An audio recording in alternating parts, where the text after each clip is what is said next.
Pesawat Yeti Airlines yang berpenumpang 72 orang jatuh di dekat Bandara Internasional Pokhara di Nepal pada Minggu 15 Januari 2023. Dalam peristiwa tersebut, hingga saat ini sudah ditemukan 40 korban yang meninggal dunia.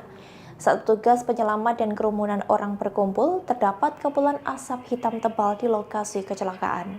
Juru bicara Yeti Airlines menerangkan bahwa pesawat itu membawa 68 penumpang dan 4 awak pesawat.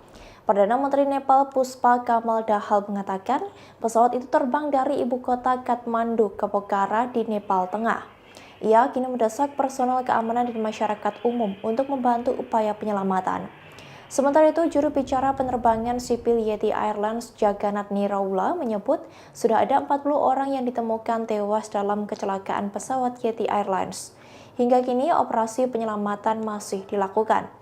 Ia menyebut cuaca sedang cerah sehingga bisa menunjang proses penyelamatan penumpang maskapai domestik itu.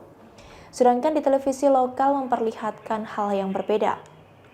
Asap tebal tampak mengepul di lokasi kecelakaan saat petugas penyelamat dan kerumunan orang berkumpul di sekitar jatuhnya pesawat tersebut.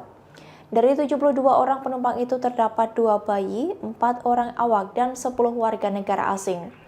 Ratusan petugas penyelamat sedang menjelajahi lokasi kecelakaan yang terdapat di lereng bukit. Pesawat Yeti Airlines yang jatuh itu diketahui sudah berusia 15 tahun. Terima kasih sudah nonton. Jangan lupa like, subscribe, dan share ya.